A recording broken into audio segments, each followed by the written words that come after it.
यशोदा आणि सर्व गोपी एकादशीचा उपवास करीत असत. छोटा कान्हा म्हणाला, आई ग, मी पण उद्या एकादशीचा उपवास करू का? मी करीन.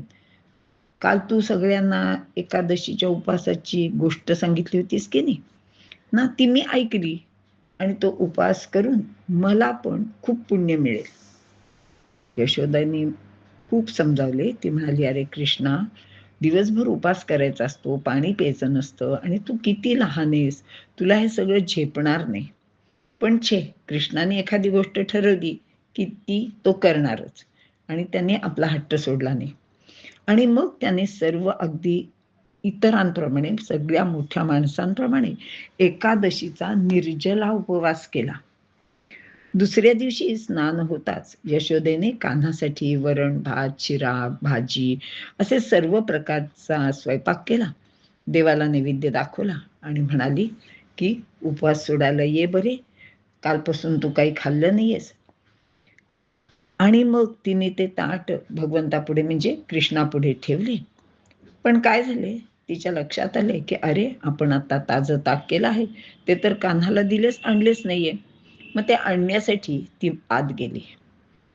आता कान्हाच्या लक्षात आले की माझा एक भक्त कालपासून उपाशी आहे आणि त्याने अजूनही एकादशीचा उपवास सोडला नाही. तो माझे म्हणजेच हरीचे नाव घेत आपले काम करीत आहे. त्याचा तो आवाज ऐकून आपले ताट हातात घेऊन यशोदेचा डोळा चुकवून कान्हा त्या भक्ताकडे निघाला. हा भक्त कोण आहे? तर गावाबाहेर असलेला एक कुंभार आहे. त्याने कृष्णाला पाहिले आणि म्हणाला, अरे, मी तर श्रीहरीला हाक मारत होतो, पण हा यशोदेचा कान्हा हातात ताट घेऊन आला आहे आणि म्हणाला की तुम्ही आता उपास सोडा आणि तुम्ही जेवल्याखेरीज मी जेवणार नाही. अहो, वेळेवर उपास सोडला नाही तर एकादशीच्या व्रताचे पुण्य मिळत नाही. त्या कुंभाराला आता काही कळेना की हा एवढासा मुलगा, हा गोकुळच्या राजकुमार आहे, राजाचा मुलगा आहे आणि माझ्यासाठी हा जेवण घेऊन का आलाय बरं, आणि मला हा उपदेश पण करतोय. इतक्यात त्या कुंभाराकडे मातीचे माठ घेण्यासाठी गावातील 4-5 गोपीही आल्या. तर कृष्ण त्या कुंभाराला द्वादशीचे महत्व सांगत होता. म्हणजेच कुणाची गोष्ट, तर अंबरीश राजाची गोष्ट सांगत होता. ते ऐकून सर्व जणींना खूप आश्चर्य वाटले. एवढासा हा खोडकर कान्हा, याला हे सगळे कसे कळते, ह्याला सगळे कसे माहीत आहे. तोच त्याला शोधत शोधत हातात एक काठी घेऊन कान्हा कान्हा अशा हाका मारत असलेली यशोदा सगळ्यांना दिसली. कृष्ण म्हणाला, अरे, हा तर माझ्या आईचाच आवाज आहे. आई मला शोधत शोधत इथे आली का काय? बापरे, आता काय करायचंय? पाहतो तर काय, हातात छडी घेऊन यशोदा तिथे येऊन उभी राहिली होती. त्यापूर्वी त्या छोट्या कान्हाने सगळ्यांना द्वादशीचे व्रत कशासाठी करायचे, का करायचे, ती सर्व गोष्ट अगदी सविस्तर सांगितली होती. त्या सर्वजणी तर त्याचे कौतुकच करत होत्या. तोच यशोदा हातात छडी घेऊन तिथे आली.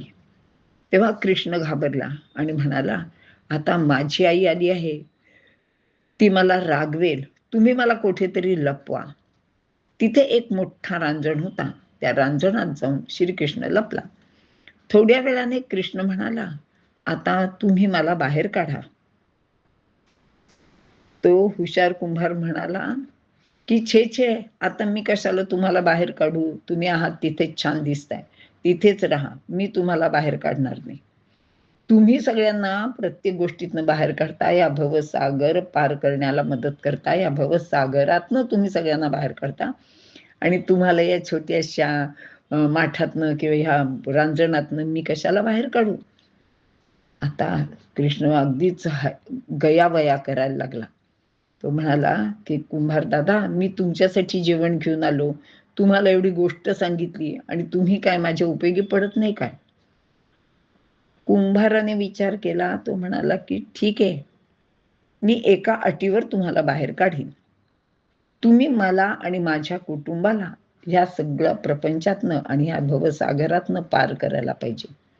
म्हणजेच तुम्ही मला मुक्ती द्या, म्हणजेच मोक्ष प्रदान करा. आता तो छोटा कान्हा म्हणजे कृष्ण म्हणाला, तथास्तु. एवढे सगळे झाल्यावर कुंभाराने त्याला बाहेर काढले. तोपर्यंत साक्षात यशोदा तिथे उभी होती. यशोदा रागाने म्हणाली की मला न सांगता तू आलास का? तू मला वचन दिले होतेस की मी आता परत कधीही तुला त्रास देणार नाही, मग आता तू हे काय केलेस? कृष्ण म्हणाला, अगं आई, यांनी मला खूप काकुळतीला येऊन हाक मारली होती आणि ह्यांचा उपास सुद्धा सोडायचा होता, म्हणून मी आलो. तूच म्हणाली होतीस ना की तुला कोणी बोलवले तर तू जात जा, म्हणून मी आलो. शिवाय हे भोला काका, शंकरी मावशी आणि ह्या सर्व इतर गोपींना मी एकादशीच्या उपवास वेळेवर सोडायला पाहिजे हे सांगत होते. ते त्यांना माहिती नव्हते आणि मी ते त्यांना सगळे सांगितले, त्याचे महत्त्व सांगितले. तर तेव्हा त्या सगळ्या जणी म्हणाल्या, अगं यशोदे, खरंच ग, तू एकादशीचे महत्त्व सांगितलेस, तर ह्याने तर आम्हाला द्वादशीचेही महत्त्व सांगितले. आता मात्र यशोदेला आश्चर्य वाटायला लागले. ती म्हणाली, कान्हा, तुला माहिती आहे द्वादशीचं महत्त्व, त्याची गोष्ट तुला कसे रे माहिती? कृष्ण म्हणाला, अगं त्यात काय एवढं, माझी आई आहे की नाही, म्हणजे तू मला हे सगळं शिकवलं आहेस. आता सगळ्या जणी कृष्णाचे कौतुक करून सांगू लागल्या. यशोदा, अगं खरंच ग, हा किती हुशार आहे, किती गुणी आहे.